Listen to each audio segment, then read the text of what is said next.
Graça e paz. Seja bem-vindo ao Culto à Viva, o culto online da Comunidade da Graça em São Mateus. Neste mês de agosto, nós vamos iniciar uma nova série de mensagens sobre como edificar os nossos relacionamentos. Se você quer aprender com a palavra de Deus, como proteger, como edificar, como abençoar a sua casa, os seus relacionamentos, se você quer aprender com a palavra de Deus sobre mandamentos recíprocos, sobre princípios poderosos da palavra de Deus, fique conosco até o final. Não esqueça de enviar o link deste vídeo, deste culto para os seus amigos e familiares. Deixe o seu like, prepare o seu coração, encha seu coração de fé, porque Deus vai falar com você. Fique agora com o Culto à Viva.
O clamor do teu povo vem sobre nós com poder.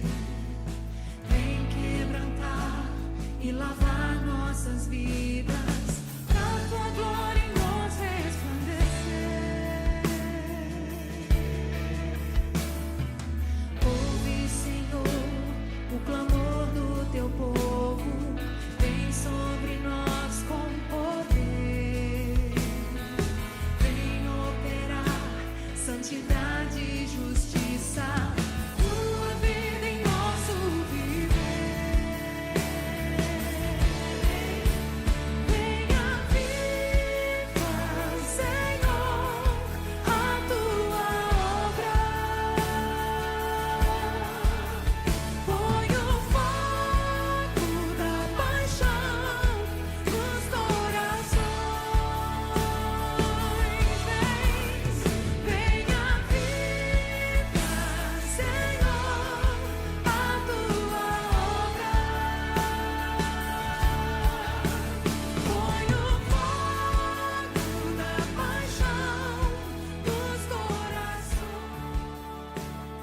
Olá, irmãos, graça e paz, boa noite. Estamos dando início aí então a mais um culto à Viva.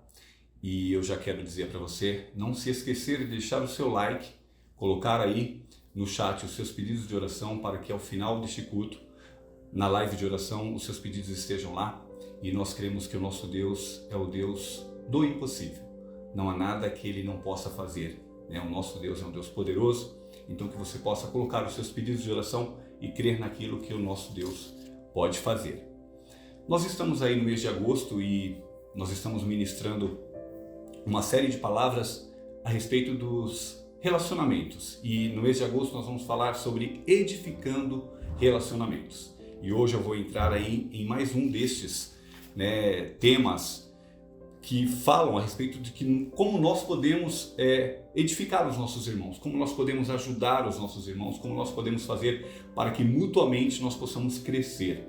Então hoje eu vou pegar mais um tema, mas antes de tudo isso, eu quero orar com você, para que nessa noite essa palavra possa encontrar espaço em você, para que ela possa frutificar em seu coração e você colocar em prática aquilo que o Senhor tem colocado para nós nessa noite através dessa palavra. Deus, nós queremos te dar graças, Pai, nós te louvamos pela tua palavra, que é a verdade, e que nós possamos, ó Pai, nessa noite entender essa verdade, possamos reproduzi-la no nosso dia a dia, edificando aos nossos irmãos, ajudando uns aos outros, admoestando, como nos fala na tua palavra, Pai querido, levando as cargas uns dos outros, que nós possamos cumprir isso, Pai, que nós possamos realmente nessa noite abrir o nosso coração e os nossos ouvidos, para que a tua palavra possa entrar e frutificar em nós. Pai querido, nessa noite coloca por terra todos os empecilhos, que não há nada que desvie a nossa atenção. Pai querido, e que tire o nosso foco daquilo que o Senhor tem para nós nessa noite, através desta mensagem. Em nome de Jesus. Amém. Então, queridos, o tema nosso de hoje é sede servos uns dos outros. Quando nós falamos de ser servos uns dos outros, tem muitas pessoas que talvez não entendam o que quer dizer, o que é isso. Eu preciso fazer o quê? Eu preciso trabalhar com meu irmão, eu preciso levar ele nos lugares. Também faz parte também. Levar nos lugares, quando o irmão está precisando de uma carona, também faz parte. Mas nós queremos hoje falar um pouquinho disso, sobre este mandamento do Senhor para as nossas vidas, que é a reciprocidade. Eu faço com meu irmão, mas meu irmão também faz por mim, e assim nós vamos nos edificando mutuamente, nós vamos crescendo mutuamente. Então hoje é sede servos uns dos outros. E eu vou entrar falando a respeito de uma parte que não é tão fácil de se fazer, mas que se é necessário, que é a admoestação. A admoestação, ou a correção, ou falar a respeito de algo que o irmão está fazendo que precisa ser corrigido, é um curso que não está indo bem, a rota, ele está saindo um pouco da rota, então é admoestação. E a palavra admoestar é uma palavra bem rebuscada e ela é poucas vezes utilizada nos textos mais modernos, mas nas versões mais tradicionais da Bíblia, ela está presente para indicar essa ação de advertir alguém. Então, o que é admoestar? É repreender sem agressividade, é oferecer um conselho a alguém, é apontar um risco ou mesmo exortar o irmão, no caso de uma iminência de um risco que está prestes a acontecer, alguma coisa que não está indo legal. Então isso é admoestar, é falar com amor. Então às vezes o irmão está ali no caminho e está precisando de uma orientação. E é o que nós temos que fazer, nós temos que chegar junto desse irmão e orientá-lo com amor e falar com amor a ele a respeito do que deve ser feito para que seja corrigido a sua rota. O termo é usado lá em Romanos 15, 14 e as versões recentes da Palavra de Deus trataram de atualizar para que possamos facilitar então a compreensão. Diz assim, olha, meus irmãos, eu mesmo estou convencido de que vocês estão cheios de bondade e plenamente instruídos, sendo capazes de aconselhar-se uns aos outros. Então, aconselhar ou admoestar nem sempre é muito fácil de se fazer. Não é um mandamento recíproco fácil de você executar. Nem sempre a pessoa que vai ser corrigida, a pessoa que está precisando de uma orientação, ela vai estar preparada, vai estar disposta a ouvir, poxa, eu estou errado, poxa, eu estou levando uma bronca. Não é isso. Nós vamos fazer a forma como nós agimos com os nossos filhos. Quando os nossos filhos estão fazendo alguma coisa que não está legal, nós vamos corrigi-lo, porque nós amamos o nosso filho. O Senhor nos corrige porque Ele nos ama, e assim nós devemos agir em favor dos nossos irmãos. Então, queira Deus que haja nessa noite um entendimento de todas as partes, Tanto aquele que precisa ser corrigido, como aquele que vai corrigir. Que haja um entendimento de todas as partes para que nós possamos juntos crescer nisso. Então, nem sempre a pessoa está preparada para ouvir uma palavra de alerta, para ser corrigida sobre um perigo espiritual que ela está correndo, ou a ser advertida por aquilo que pode acontecer mais para frente. Então, por essa causa, por este motivo, por essa razão, nós precisamos de ter habilidades, de sermos hábeis naquilo que nós vamos fazer. Então, temos que ter duas habilidades para admoestar. A primeira delas é o conhecimento.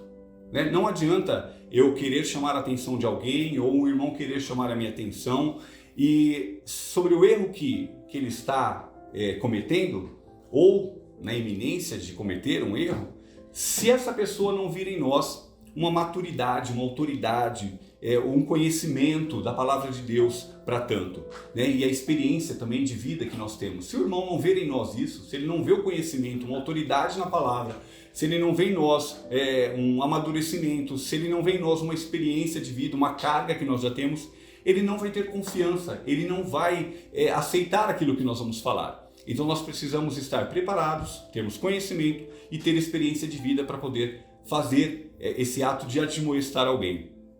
Então nós que admoestamos, quando eu digo nós, estou me envolvendo. E assim você também, de repente, com relação a mim. Então nós que vamos admoestar, temos que ter uma conduta cristã exemplar. né? Ela tem que estar consubstanciada na nossa vida diária, de tal modo que os irmãos que vão ser advertidos possam ser ensinados pelo nosso exemplo. Ou seja, o meu exemplo, a minha forma de viver tem que falar mais alto do que as minhas próprias palavras. E a pessoa tem que ver isso em mim para que ela possa aceitar essa correção.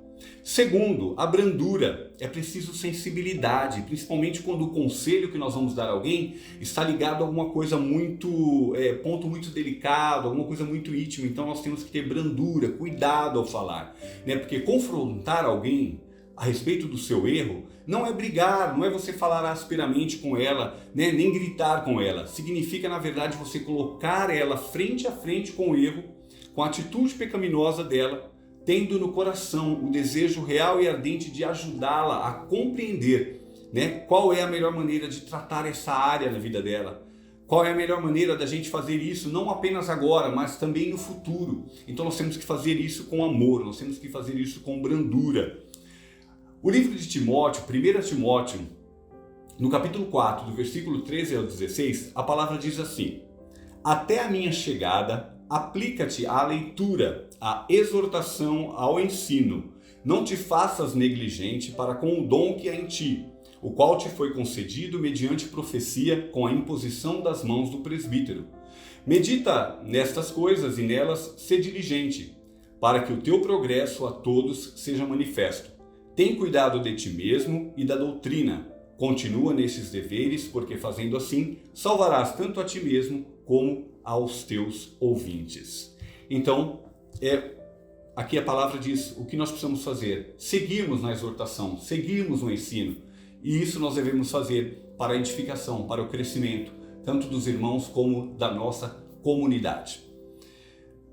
O segundo ponto que eu quero falar hoje, primeiro a demonstração, o outro ponto é falando, edificando uns aos outros, falando com salmos e cânticos espirituais. Eu quero ler aqui a respeito disso no livro.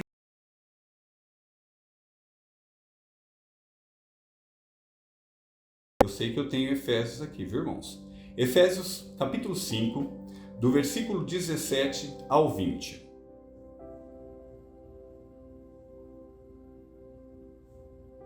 Efésios 5, do 17 ao 20. Fala assim: por esta razão, não vos torneis insensatos, mas procurai compreender qual a vontade do Senhor. E não vos embriagueis com vinho, no qual há dissolução, mas enchei-vos do Espírito, falando entre vós com salmos, entoando e louvando de coração ao Senhor com hinos e cânticos espirituais, dando sempre graças por tudo a nosso Deus e Pai, em nome de nosso Senhor Jesus Cristo. Observe que essa orientação no texto de Efésios, falando entre si com salmos, hinos e cânticos espirituais, não é um estímulo a formas estereotipadas de cultos, né? Com liturgias e programações que produzem euforia, né? Aqueles cultos grandes. Não, ao contrário, ela está falando aqui a respeito, ou aponta para uma expressão vigorosa e espontânea de vida cristã, de vida espiritual plena, na qual o Espírito Santo atua de maneira poderosa em nossas vidas e a sua presença é sentida sem frieza ou sem um extremismo. Esse culto cheio de espiritualidade sadia da nossa vida, do nosso dia a dia, deve ser a consequência natural da nossa intimidade, da nossa caminhada com Cristo, da caminhada do cristão, que vive em intimidade com a palavra, que vive em intimidade com Deus. Então, essa orientação que nós temos aqui de falarmos com salmos, cânticos, é a maneira que nós temos aqui indicadas pelo Senhor, por intermédio da sua palavra, para que nós possamos ser e nos tornemos uma autêntica comunidade do Espírito Santo, praticando entre nós cada vez mais a linguagem do reino de Deus, que é a linguagem do louvor, que é a linguagem dos salmos, dos hinos e dos cânticos espirituais. E esses salmos, esses cânticos, eles são o quê? Formas de nós expressarmos a grandeza do nosso Deus. Então, quando nós estivermos reunidos, quando nós estivermos entre irmãos, é o que nós devemos falar. Salmos, cânticos, nós devemos edificar uns aos outros com isso, né? E salmos, cânticos expressam a grandeza do Senhor, exaltam o nome do Senhor, falam a respeito daquilo que Ele fez, das maravilhas que Ele fez. E o contrário de tudo isso, o contrário de nós falarmos entre nós com salmos e cânticos, o contrário de tudo isso é o quê? É a murmuração, a maledicência, e isso desagrada muito a Deus. desagrada tanto a Deus ao ponto de atrair o anjo exterminador à vida daquelas pessoas que praticam isso. Lá no livro de Efésios foi o nosso tema, perdão. No livro de primeira carta aos Coríntios, capítulo 10, o versículo 10 e 11, falam o seguinte: nem murmureis, como alguns deles murmuraram e foram destruídos pelo exterminador. Estas coisas lhes sobrevieram como exemplos e foram escritas para a advertência nossa, de nós outros, sobre quem os fins dos séculos têm chegado. Ou seja, a murmuração é desagradável e desagrada tanto a Deus ao ponto de atrair o anjo exterminador. Então, quando nós nos reunimos, vamos ter o quê? Salmos, cânticos e hinos, para que nós possamos edificar aos nossos irmãos. Salmos, cânticos e hinos, eles estão ligados, mas embora eles estejam ligados, eles têm cada um a sua particularidade, né? Os salmos retratam experiências humanas que foram transformadas pela ação de Deus, especialmente na vida de Davi, né? E a gente encontra em salmos muitos rogos, muitas súplicas, intercessões, queixumes, mas eles vêm sempre o quê? Entremeados e encerrados com ações de graça, com louvores, com palavras proféticas, com júbilo e adoração, reconhecendo a grandeza de Deus. Os hinos, que estão mais identificados com louvor festivo, que nós temos no culto de domingo, louvor, celebração, né, palmas e gritos e pulos, então são os hinos, né? Atos 16, 25 fala a respeito de Paulo e Silas, fala: por volta da meia-noite Paulo e Silas estavam orando e cantando hinos a Deus, os outros presos os ouviam, ou seja, eles estavam louvando, festejando, celebrando. Então, esses são os hinos, e os hinos são expressões do quê? De louvor, de júbilo, de exaltação ao Senhor, que nós possamos estar fazendo e que nós devemos fazer quando nós estamos junto com os nossos irmãos. E esse louvor, ele fala também a respeito do atributo, assim como os salmos, ele fala dos atributos cantados, são cantados e deva ser cantado por inspiração do Espírito Santo, e eles são muito importantes também para a mútua edificação. E, por fim, os cânticos espirituais. O que são cânticos espirituais, Marcos? Cânticos espirituais são cânticos concedidos especialmente pelo Espírito Santo, espontâneo, vem um toque de uma súbita inspiração, gerado em momentos de culto, gerado, sabe, quando você está no individual, quando você está na sua casa, no momento que você tira a sós com Deus, de repente te vem um cântico, te vem alguma coisa na mente, e isso acontece tanto individual como no coletivo, quando nós estamos em uma comunidade. Então, quando nós estivermos reunidos entre irmãos, né, seja na casa do irmão que te convidou para tomar um café, ou no churrasco, né, de sábado à tarde na casa do irmão, ao invés de nós falarmos sobre coisas vãs, é lógico que também aqui não estou eximindo que nós não possamos, que nós podemos brincar, nós podemos rir, nós podemos tudo isso, queridos. Nós podemos rir, nós podemos estar num estado de alegria no momento que nós estamos reunidos com os nossos irmãos. O que nós não podemos é murmurar, é criticar, é reclamar, viver uma vida de murmuração, né? E o que a palavra diz é isso. Nós não devemos murmurar, mas quando estivermos reunidos, que nós possamos ter alegria, que nós possamos nos envolver em alegria e edificar assim uns aos outros com isso. Não levar só apenas para o momento, para a roda de amigos, só coisas ruins, mas levar para o momento da roda de amigos a alegria. Então que nós possamos edificar uns aos outros em alegria. Dentro desse tema de sermos servos uns dos outros, aí vem a parte que pega mais pesado, que é de ser servos uns dos outros. Nós, como cristãos, nós precisamos estar prontos a servir uns aos outros. Eu acredito e vejo, e a palavra fala muito a respeito disso, que nós não podemos refletir um cristianismo verdadeiro se nós não servirmos o nosso irmão. Pois Cristo mesmo, quando ele veio, ele serviu. Ele não veio para ser servido, mas ele veio para servir aos irmãos, para servir aqueles que estavam junto com ele. Então, a nossa vida cristã, ela só faz sentido quando nós a colocamos à disposição de Deus para servir, para que nós possamos ser usados no serviço.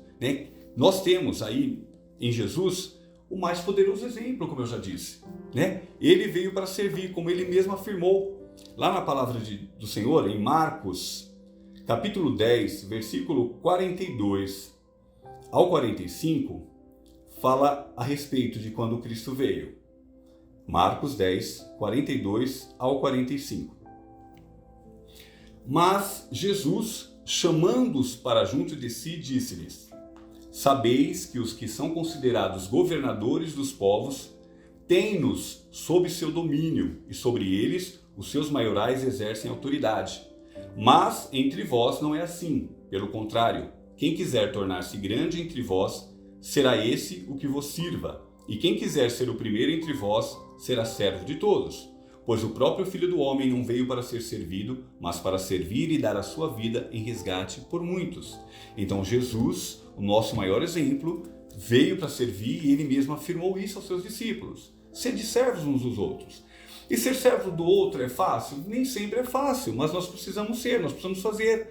Ao mesmo tempo que é um ato de amor ao irmão, de fé, ele vai também servir para que o irmão veja que ele é importante. Poxa, o cara está fazendo isso para mim, o irmão veio, o irmão se preocupou comigo, o nome do Senhor vai ser glorificado nisso. Então ser servo do outro, ser servo um dos outros, é ao mesmo tempo um ato de amor ao próximo, e de obediência ao Senhor. Quando nós nos dispomos a servir, nós damos ao próximo essa demonstração do valor que ele tem. Ele é importante. É uma maneira de você dizer: meu irmão, minha irmã, você é importante para mim, por isso eu reconheço o seu valor e coloco a minha vida à sua disposição, coloco a minha vida para te servir. E essa atitude de ser servo um dos outros, ela vai exigir humildade, vai exigir compaixão. Imagine como seria a convivência numa comunidade dos santos se todos estivessem propensos a servir uns aos outros, se todos estivessem dispostos a servir uns aos outros. Como seria diferente? Se todos colocassem isso na mente, se todos deixassem isso vir ao seu coração, de servir uns aos outros, como seria a nossa comunidade, como seria a igreja do Senhor? Então, isso é sabedoria de Deus, e Ele mesmo nos legou isso, Ele mesmo nos deixou isso como legado, como mandamento recíproco, como a palavra ensina. O Senhor tinha na mente dele essa comunidade de amor, na qual ninguém se acharia superior ao outro. Ninguém, Ele fala que assim, quem deseja obedecer a Deus, portanto, deve fazer o quê? Estar disposto a servir. Quem tem no coração e deseja obedecer ao Senhor, tem que estar disposto a servir. Não é apenas vir ao culto, não é apenas ler a palavra, mas ele tem que se colocar a serviço do seu irmão. É fácil? Não é fácil. Mas nós devemos fazer, nós precisamos fazer. E quando nós começamos a praticar, querido, isso gera em nós a vontade de fazer mais. É só você fazer uma experiência, tente, comece a fazer. Comece a servir ao seu irmão, comece a servir ao próximo, que você vai ver que você vai querer fazer cada vez mais. Você cada vez mais vai querer fazer. E que nós possamos então deixar este mandamento recíproco, essa verdade de ser servo um dos outros, ser algo que nós estejamos praticando no nosso dia a dia, mediante o amor. Vamos fazer tudo isso mediante o amor, como diz a palavra lá em Gálatas 5, no finalzinho do versículo 13, fala que tudo que nós vamos fazer, esse serviço que nós vamos prestar aos irmãos, é mediante ao amor, ou seja, não é pela imposição de uma regra ou de um costume, mas é algo que nós vamos fazer com amor, espontaneamente, nós vamos nos dispor a fazer isso. A prática deste mandamento recíproco de servir uns aos outros, ela deve fazer o quê? Ela deve ser manifesta ou manifestar aspectos da natureza de Deus, de modo que todas as pessoas possam atestar que é pela operação do Senhor que nós somos capacitados a servir. E esses aspectos do serviço, eles são amor, unidade e serviço. Amor, que eu tenho pelo meu próximo, unidade, de estar junto com o corpo e sermos um só, e serviço, de prestar então ao meu irmão um serviço. E por último, dentro dessa linha de edificação e de sermos servos uns dos outros, vem o último tópico, que é levai as cargas uns dos outros. Poxa, Marcos, agora você vai pegar pesado. Aí você vem para aquela parte de que eu tenho que suportar o mais fraco, diz que o forte tem que suportar o mais fraco, e é isso mesmo, querido. É bem isso mesmo. Essa orientação bíblica, ela fala que nos desafia a sermos imitadores de Cristo, como está lá em 1 Coríntios 11:1, que fala a respeito disso. Então, de uma maneira bem específica, na qual nós possamos estar levando as cargas uns dos outros, é um ato de amor, é um ato de graça. Nós temos que tomar sobre nós um fardo pesado, que nem nos pertenceria por direito, mas que foi também o que Cristo fez por nós. Ele nos deixou o exemplo, levando sobre ele aquilo que não era dele, levando sobre ele os nossos pecados, levando sobre ele as nossas enfermidades, levando sobre ele a nossa culpa, a sentença que era nossa ele tomou sobre si. Então, nós devemos fazer assim com os nossos irmãos. Nós devemos fazer assim uns com os outros, né? Assim como o Senhor fez, nós também temos que fazer, levando as cargas uns dos outros. Cristo veio e ele fez, nos deixando um exemplo. E ele fez de uma forma, assim, queridos, inequívoca. Ele fez o ato que ele deixou para nós como exemplo, foi inequívoco. É difícil, a gente gagueja para falar, mas a gente conserta. Inequívoco quer dizer o quê? Que é algo claro. O Senhor deixou de forma clara, evidente, explícita, manifesta, óbvia, para que nós possamos hoje ler e entender que nós também podemos fazer. Ele fez, ele deixou de uma forma clara, não teve dúvida daquilo que ele fez, que nós também devemos fazer hoje. Levar as cargas. Jesus se dispôs a tomar sobre si o peso das lutas da vida. Então nós devemos também proceder da mesma forma com relação aos nossos irmãos. Levem os fardos, a palavra diz em Gálatas 6, versículo 2, levem os fardos pesados uns dos outros e assim cumpram a lei de Cristo. O pregador e poeta inglês John Donne afirmou, colocando em uma frase assim: nenhum homem é uma ilha. Ou seja, nós não podemos viver sozinhos. O homem, ele foi criado de uma forma que ele precisa estar em grupo. Ele é um homem, é um ser gregário, ele precisa estar junto com pessoas, né? Então eu preciso estar com pessoas, eu preciso estar junto com irmãos.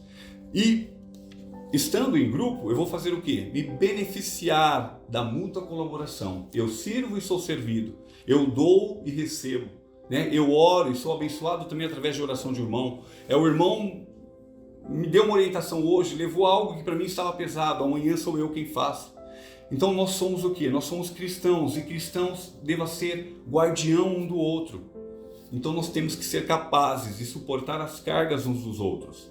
Significa que nós devemos aceitar o nosso irmão, sendo ele bonzinho, sendo ele ruim, tendo virtudes, tendo defeitos. Nós devemos compreender e estar junto com esse irmão, aceitando esse irmão em amor, né? Perdoando as falhas dele, dar apoio a ele nos momentos de fraqueza, incentivar a ele, né? Naquilo que ele vai viver, naquilo que ele está vivendo. Devemos fazer com que a carga uns dos outros sejam mais leves ou fiquem mais leves. No original grego, essa palavra carga, ela tem algumas aplicações, ou várias aplicações. Ela pode significar aí peso, fardo. No entanto, quando ela é aplicada ao contexto de ensinamento moral ou espiritual, ela pode ser entendida como uma responsabilidade, uma tribulação ou mesmo uma tentação. E ela tem relação íntima com o termo suportar, que além desse sentido de tolerar ou aturar a contragosto as coisas, nos indica também a capacidade de dar suporte, dar base, até mesmo sofrer em resistência a alguma coisa, a uma força contrária. E quando nós temos uma visão ampla do que é suportar as cargas uns dos outros, e aí aquilo que aquilo significa, o que significa esse mandamento recíproco, nós vamos entender o nosso papel em assistir e apoiar os nossos irmãos. Nós vamos querer o crescimento um do outro, nós vamos ajudar uns aos outros, restaurando um ao outro, fazendo o possível para aliviar a carga pesada que nosso irmão carrega, que muitos estão levando, que aqueles que precisam suportar, nós vamos fazer com que a carga dele se torne mais leve com a nossa ajuda. E é fácil fazer isso? Não, não é fácil. Mas é o que a palavra nos diz, é o que a palavra nos orienta a fazermos. É o que a palavra do Senhor está nos orientando a fazer. Então, eu vou querer fazer. De repente, eu vou precisar amanhã de ajuda. Eu vou precisar que alguém me alivie também as cargas. Eu vou precisar que alguém esteja ao meu lado. Então, por que eu não posso plantar agora? Por que eu não posso fazer hoje? Para que amanhã também eu possa ser beneficiado por esse mandamento recíproco de ser ajudado por alguém que vai também me ajudar a levar as cargas. Então, é o que nos ensina o apóstolo Paulo no livro de Romanos, capítulo 15, do verso 1 ao 7. Ele fala assim: ora, nós que somos fortes devemos suportar as debilidades dos fracos e não agradar-nos a nós mesmos. Portanto, cada um de nós agrade ao próximo no que é bom para a edificação. Porque também Cristo não se agradou a si mesmo. Antes, como está escrito, as injúrias dos que te ultrajavam caíram sobre mim. Pois tudo quanto outrora foi escrito para o nosso ensino foi escrito a fim de que, pela paciência e pela consolação das Escrituras, tenhamos esperança. Ora, o Deus da paciência e da consolação vos conceda o mesmo sentir de uns para com os outros, segundo Cristo Jesus, para que concordem e a uma voz glorifiqueis ao Deus e Pai de nosso Senhor Jesus Cristo. Portanto, acolhei-vos uns aos outros, como também Cristo nos acolheu para a glória de Deus. Então que nós possamos fazer isso. Mutuamente nos ajudar, mutuamente nos aconselhar, ajudar a levar as cargas e assim nós vamos crescendo e edificando uns aos outros. Amém, querido? Que o Senhor possa falar ao seu coração através dessa palavra e que você possa, a partir de hoje, ter uma visão diferente daquilo que é ser servos uns dos outros.